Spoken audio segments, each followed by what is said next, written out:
Welcome to Gray Overload.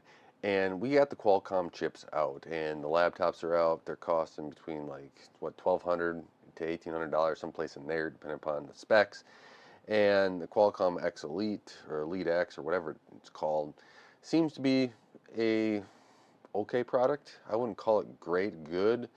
I just would call it run of the mill, overpriced. I would also say for what we're getting currently.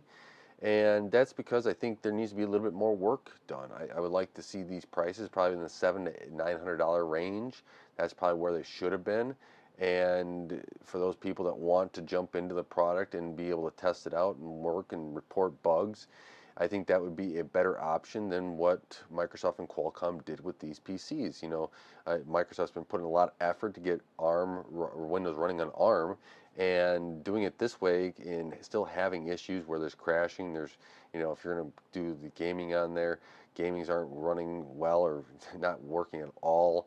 There's still not enough programs that just work or are ported over or just work just fine.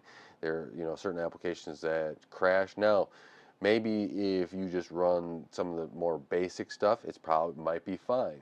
But are you willing to take that chance right now when we don't have enough data on how everything is working? And that's where, for me, I would have been fine with that. I wanted a Surface Pro X, with the ARM chip back a few years when that was released. Never got one, but I was willing to tinker with it, and I'm willing to go through and test it out to see if it is a good product, to see if it works, see if it's going to work for clients or anybody else that I may run across that is looking for a computer that would be a good option for them, or anybody that reaches out that wants me to recommend something is that there. But you have AMD Strix Point coming out next month. You have Lunar Lake coming on later this year from Intel. And if Intel's going to come out swinging, AMD's going to come out swinging, you're going to have the same hardware upgrades that these Qualcomm ones have with displays and everything else coming out later as well. Is there really a big advantage then? And we'll see when reviews come out for these Qualcomm chips over the Intel and AMD ones. AMD looks like they're going to have their 8000 series a little bit cheaper than the Qualcomm ones, and then maybe their Strix Point might be a little bit more expensive. Well, which one are you going to choose? I'd probably recommend either the AMD side over the Qualcomm. And if Intel has able to compete and keep up, I'm going to probably recommend them as well. Have people pointed to something that's going to be more, stable, useful, and no issues, I would say.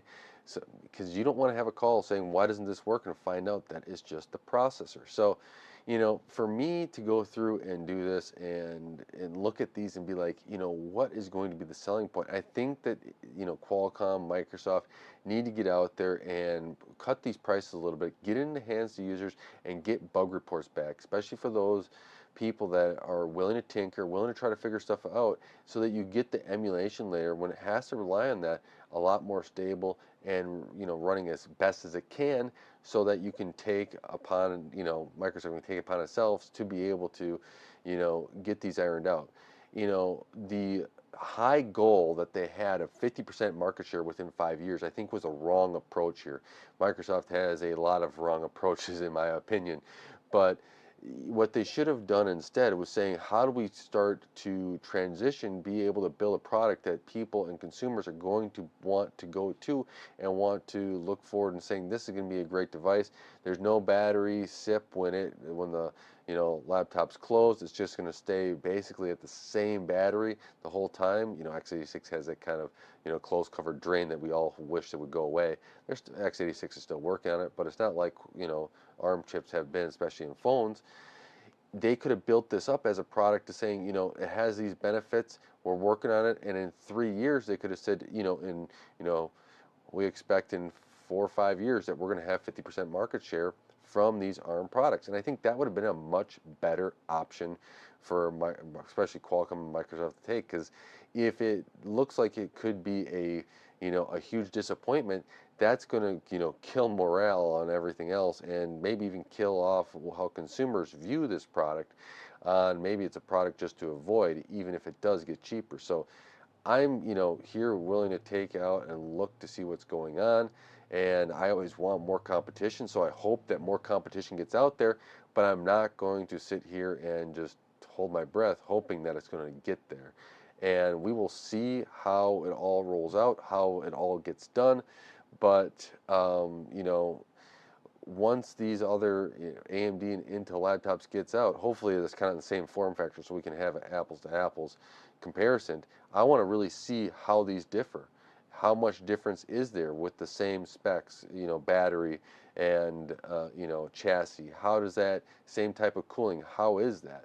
Because that could be a determining factor on if I suggest, these ARM chips over to something else. I feel like a lot of these reviews were just all, premature, a little bit on the hope side, not seeing, within 6 weeks where they're going to be at. Yes, Qualcomm got a head start, and we should say, hey, good job for that. But is it a head start that is worth trying to push something on before it, before we know how well it works into the real world? And I think some of these reviews where it's kind of getting there to work, and it's still working on working in the real world, and we should have probably given a little bit of time for Qualcomm and Microsoft to have a little bit of growing in this, rather than saying having some reviews that are very supportive of it, and then you got some others that aren't so much. And with the mixed bag of reviews, it kind of should give you questions and pause if you're looking at one of these going out there. Time will tell to see where we're at, but for me right now, I am going to wait and see where it is unless I get one to tinker with, which well, you heard my price range where that would start making sense for me. I actually really like to see it in a framework, and I could just swap in the board. That's what I would like to see. I could swap it in and out depending upon which machine I wanted to use, but that's what I would kind of like to see it in. But I don't know if that's in the boards or in the cards, as they say. So with that, thank you so much. Let me know what you think um, with Qualcomm should be doing for these Windows PCs, and where do you think they sit currently today? Is this something that you're willing to buy, or are you going to be waiting out until a little bit more is out there on these? And thank you so much for watching Gorilla Overload and helping this channel grow. I really do appreciate it. And until next time, don't forget to like, share, subscribe, like my videos. I said that. Like, share, subscribe, and watch another one of my videos, as it really does help out the channel. And until next time, God bless.